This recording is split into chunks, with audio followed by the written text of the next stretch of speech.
Hello friends, welcome to Ramesh TNPSC academy. நேற்றைய தேதி வந்து பார்த்திங்கன்னா மெட்ராஸ் ஹைகோர்ட்லேருந்து வந்து பார்த்திங்கன்னா ஒரு மேன் பவர் போஸ்டிங்க்கான நோட்டிஃபிகேஷன் வந்து ரிலீஸ் பண்ணியிருந்தாங்க. அதை பற்றி தான் டீட்டெயிலாக இந்த வீடியோவில் நம்ம பார்க்க போகிறோம். வந்து பார்த்திங்கன்னா நோட்டிஃபிகேஷன் நம்பர் 242.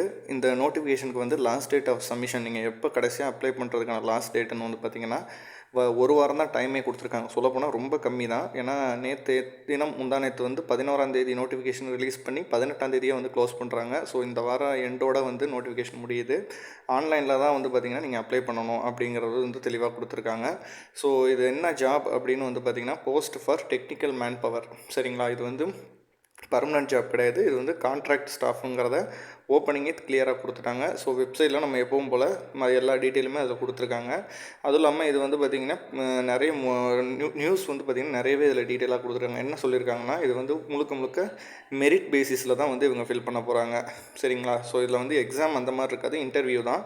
ஸோ நிறைய வந்து இவங்க டீட்டெயில்ஸ் இதில் கொடுத்துருக்காங்க. இதில் முக்கியமாக நம்ம பார்க்க வேண்டியது வந்து பார்த்திங்கன்னா, இது வந்து நம்ம ஏற்கனவே சொன்ன மாதிரி இது வந்து பர்மனெண்ட் ஜாப் கிடையாது.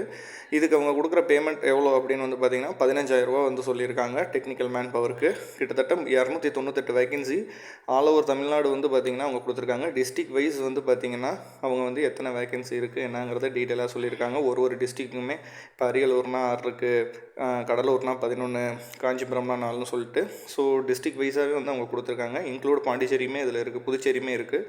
மொத்தம் 39 டிஸ்ட்ரிக்ட் வந்து அவங்க கொடுத்து பாண்டிச்சேரியும் ஆட் பண்ணி 298 வேகன்சிஸ் வந்து சொல்லியிருக்காங்க. இதுக்கு குவாலிஃபிகேஷன் என்னென்னு வந்து பார்த்திங்கன்னா, ஏஜ் லிமிட் ஃபஸ்ட்டு வந்து பார்த்திங்கன்னா மேக்ஸிமம் ஏஜ் லிமிட் வந்து 35க்கு உட்பட்டு இருக்கணும் அப்படிங்கிறத சொல்லியிருக்காங்க. 2024 ஜூலை 10ஆம் தேதி அடிப்படையில் உங்களுக்கு 35 வயதுக்கு குறைவாக இருக்கணும். அதாவது அந்த ஆஃப்டர் டேட்டே அவங்க கொடுத்துருக்காங்க. அதை விட அதிகமாக இருக்கவங்களுக்கு ரிலாக்ஸேஷன் இதில் கிடையாது. ஸோ ரிஜெக்ட் ஆயிருங்கிறத ஓப்பனிங்கே கிளியராக சொல்லியிருக்காங்க. அது மட்டும் இல்லாமல் எஜுகேஷனல் குவாலிஃபிகேஷனும் வந்து பாருங்கள் மஸ்ட்டு டிகிரி தான் கொடுத்துருக்காங்க. அதுவும் செலக்டட் டிகிரிஸ் தான். ஏன்னா இது கம்ப்யூட்டர் சம்மந்தப்பட்ட ஜாபுங்கிற வசதிக்கு கம்ப்யூட்டர் ரிலேட்டட் கோர்ஸ் தான் அவங்க வந்து இது பண்ணியிருக்காங்க. கேண்டிடேட்ஸ் வந்து இப்போ BSc computer science, BSc IT, BCA, அப்புறம் வந்து பிஇ கம்ப்யூட்டர் சயின்ஸ், இந்த மாதிரின்னு செலக்டடான இதுதான் கொடுத்துருக்காங்க. பிடெக் எல்லாமே பார்த்திங்கன்னா கம்ப்யூட்டர் இதில் தான் இருக்குது. ஸோ கிளியராக இது நோட்டிஃபிகேஷனில் உங்கள் எஜுகேஷனல் குவாலிஃபிகேஷனை கரெக்டாக பார்த்துங்க. அது இல்லாமல் எக்ஸாம் ஃபீஸ் இதுக்கு எதுவுமே கிடையாது. செலெக்ஷன் வந்து பார்த்திங்கன்னா 2 கேட்டகரியாக நடக்கும். ஃபஸ்ட்டு வந்து ப்ரிலிமினரி இன்டர்வியூ, அப்புறம் வந்து ஃபைனல் இன்டர்வியூ. இந்த ப்ரிலிமினரி இன்டர்வியூவில் உங்களை வந்து பார்த்திங்கன்னா கேண்டிடேட்ஸை வந்து 1:10 ரேஷியோவில் வந்து ஃபில்ட்ரு பண்ணுவாங்க.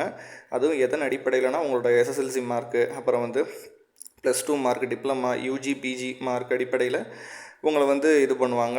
அது மட்டும் இல்லாமல் உங்களுடைய கம்ப்யூட்டர் ஸ்கில் எப்படி இருக்குது, கம்யூனிகேஷன் ஸ்கில் எந்த அளவு நீங்கள் பொலைட்டாக இருக்கீங்க, உங்களோட மென்டல் டெஸ்ட் எல்லாமே வந்து பார்த்திங்கன்னா அவங்க பண்ணுவாங்க. ஸோ இதெல்லாம் தான் வந்து ப்ரிலிமினரி இன்டர்வியூவில் நடக்கும். தென் அதுக்கப்புறம் வந்து ஃபைனல் இன்டர்வியூ. அது வந்து அதில் நீங்கள் செலக்ட் ஆகிறால 1:3ங்கிற ரேஷியோவில் அவங்க வந்து இது பண்ணுவாங்க உங்களுடைய பர்ஃபார்மன்ஸை பொறுத்து.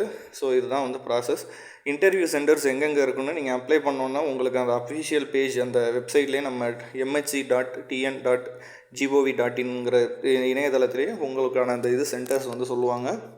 ஸோ அதுலேயுமே வந்து மெரிட் லிஸ்ட் வந்து அவங்க ரிலீஸ் பண்ணுவாங்க. ஸோ அதன்படி நீங்கள் வந்து உங்களுக்கு எங்கே சென்டர்ஸ் இருக்குது என்னன்னு நீங்கள் இது பண்ணிக்கலாம். பிளேஸ் ஆஃப் போஸ்டிங் வந்து நீங்கள் ஒர்க் பண்ணுறது நீங்கள் செலக்ட் பண்ணுற டிஸ்ட்ரிக்டில் தான் மோஸ்ட் ஆஃப் ஆல் இருக்கும். ஸோ இதெல்லாம் தான் இந்த நோட்டிஃபிகேஷனில் கிளியராக கொடுத்துருக்காங்க. ஸோ உங்கள் ஃப்ரெண்ட்ஸுக்கும் ஷேர் பண்ணுங்கள், அப்ளை பண்ணுங்கள். வேறு எதுவும் டவுட்னா கமெண்ட் பண்ணுங்கள். நம்ம அடுத்தது நோட்டிஃபிகேஷன் வந்துச்சுன்னா உடனுக்குடன் நம்ம சேனலில் நான் தெரியப்படுத்துகிறேன். நன்றி, வணக்கம்.